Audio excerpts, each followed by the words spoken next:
Social media पर इस वक्त एक वीडियो बहुत तेज़ी से वायरल है। मुजफ्फरनगर की एक वीडियो है जहां पर महिला टीचर एक कई बच्चे को कथित हिंदू बच्चे को ये कह रहे हैं कि मोहम्मडन है, इन्हें मारिए, थप्पड़ लगा के जाइए। क्या आपको लगता है कि जो हिंदू मुस्लिम की राजनीति विशेष कोई पार्टी करती है या देश का माहौल जिस तरह से बना हुआ है, ये आज उसी का नतीजा है?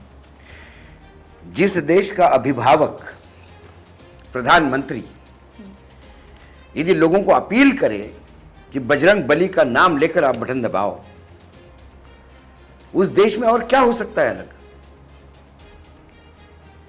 कौन सत्ता में आता है, कौन सत्ता में जाता है, यह मायने नहीं रखता।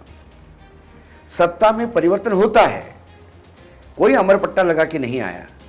कांग्रेस थी, जनता दल भी आई, जनता लोग कई हमने खिचड़ी सरकारें देखी, एनडीए बना, यूपीए बना, नरेंद्र मोदी जी की सरकार आई, ये भी जाएगी, कोई और सरकार आएगी, वो भी जाएगी, कोई और सरकार आएगी। हम नहीं रहेंगे, सरकारें आती रहेगी, जाती रहेगी, लेकिन आने वाली सरकार अपने एजेंडे पे देश चलाती है, ना कि समाज को तोड़ के समाज को एक विपरीत दिशा में ले जाने का प्रयास करती है। ये तो देश, मतलब मुझे समझ में नहीं आता, जिस राम का नाम आप लेते हो वो राम शबरी के झूठे बेर भी खाता है, वो केवट को भी अपना सगा समझता है, वो वानरों और भालुओं के भरोसे शक्तिशाली रावण से लोहा लेता है।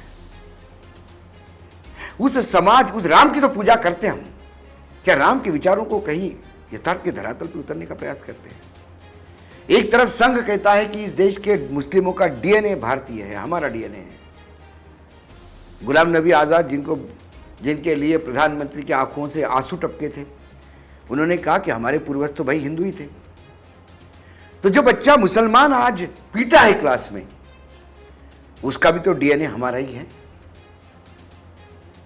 लेकिन उन बच्चों को, एक मुसलमान लड़के को पिटवाने के मायने ये हैं कि जो क्लास में बैठे हिंदू बच्चे हैं उनके मन में कितना जहर आप घोल रहे हो और आने वाली पीढ़ी कैसी तैयार कर रहे हो, ये बहुत मायना रखता है।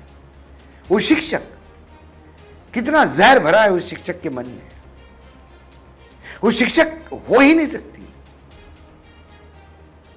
क्या ये शिक्षा देने का काम है? शिक्षक को तो भगवान की जगह मानते हैं, गुरु की जगह मानते हैं, और गुरु की जगह तो ब्रह्मा विष्णु महेश से ऊपर मानी जाती है। शिक्षक मुस्लिम नहीं है, हिंदू है, तो कम से कम अपने गुरु होने का देवत्व यदि उसको प्राप्त है, वो तो अपने बच्चों के बीच में कभी फर्क नहीं करता।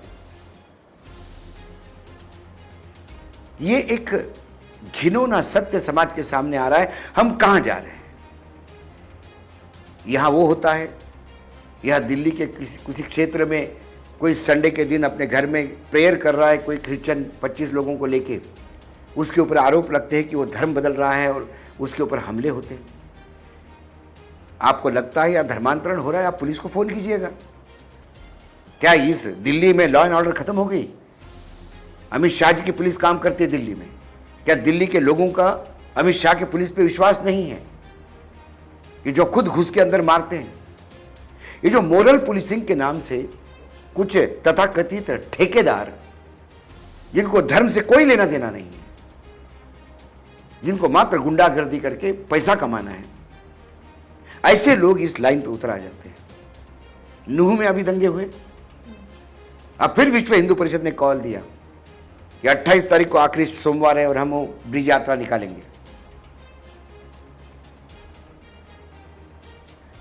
क्या नूह में अभी वातावरण ऐसा है कि आप यात्रा निकाल सकते हो? क्या मेरे भोले शिव इतने कमजोर है कि इन्होंने यदि जलाभिषेक नहीं किया तो बुरा मान जाएंगे? ये कर्मकांडी जो लोग हैं, ये अपनी दुकानें चलाते हैं। कर्मकांड को मेरे धर्म में जगह नहीं, मेरे धर्म में आस्था की जगह है। यदि मैं प्रेम करता हूं भगवान से तो मैं कहता हूं कण कण में भगवान। जब प्रहलाद को हिरण्यकश्यपु ने पूछा कि कहां है तेरा भगवान, क्या इस खंबे में है, तो क्या ताकत उस बच्चे की अपने भक्ति पर। उसने कहा कि हां मेरा भगवान तो इस खंबे में भी है। उसने खंबे को लात मारी तो नरसिंह अवतारित हुए हैं। उस नरसिंह ने तो नहीं बोला कि मेरे लिए 18-20 करोड़ 1000 करोड़ का एक मंदिर बनाओ। उन्होंने तो नहीं कहा कि मेरी मूर्ति स्थापित करने के लिए शिला ढूंढो। नरसिंह ने तो नहीं कहा। महाराष्ट्र में भगवान पांडुरंग पूजे जाते हैं, विष्णु का रूप है, बालाजी का प्रारूप माने जाते हैं, पूरे महाराष्ट्र का दैवत है। भक्त तो कभी उनके यहां जाने के बजाय वही भक्तों के यहां जाते थे। वो ईंट बनाने वाले के घर गए तो मटका बनाने वाले के घर गए, और जो कुम्हार था, जो मिट्टी सन रहा था और वो अपना काम कर रहा था, विट्ठल ने कहा कि तूने मुझे पुकारा, मैं आ गया हूं। तो उसने एक ईंट उठाई, बोले खड़ा हो जाए यहां पे, मेरे काम करने दे पहले। और इसीलिए आज विट्ठल जो है वो ईंट पे खड़ा है, उसकी मूर्ति ईंट पे खड़ी है, और वो बेचारा खड़ा रहा है, युगों से खड़ा है वो।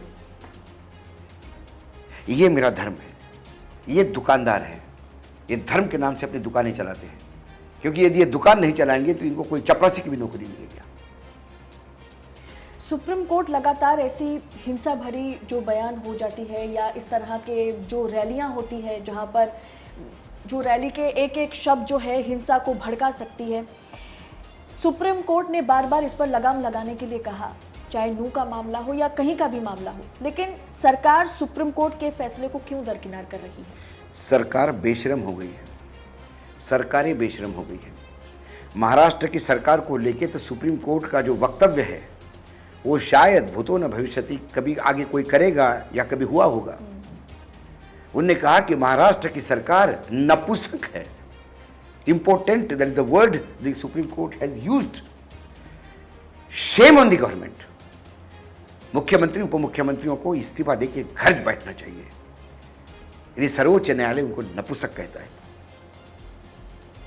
क्यों? क्योंकि आप एक विशेष पार्टी से सदस्य हैं तो आप किसी को कुछ भी बोलने देंगे, इस समाज में दंगा फैलाने देंगे। कब्रिस्तान शमशान का इशू निकलता है, 80-20 की बात करते हैं, हलाल झटके की बात करते हैं, हिजाब हलाल की बात करते हैं। कहां की, कौन करता है ये बातें और क्यों होती है ये बातें? क्यों अभी झटके पे तकलीफ हो रही है, इतने साल नहीं हुई? इसलिए कि उनको लगता है कि ऊपर से हमें एक सुरक्षा चक्र मिला हुआ है। जब स्वयं मुख्यमंत्री उत्तर प्रदेश के ये कहे कि 20-80 का झगड़ा है और वो चूड़ी कसने की बात कहें, तो फिर उन्हीं के प्रांत के शिक्षक तो अपने ही आका की लाइन लेंगे। इसीलिए हमारे देश के प्रजातंत्र में इतनी खूबसूरत व्यवस्था है। बाबा साहेब आम्बेडकर की अध्यक्षता में लिखा गया ये संविधान, जो विश्व का श्रेष्ठतम संविधान माना जाता है, उसमें किसी को भी कोई भी धर्म स्वीकारने का, धर्म में आस्था रखने का अधिकार है, बोलने का अधिकार है, लेकिन दूसरे को आहत करने का अधिकार नहीं है। वो गुनाह है।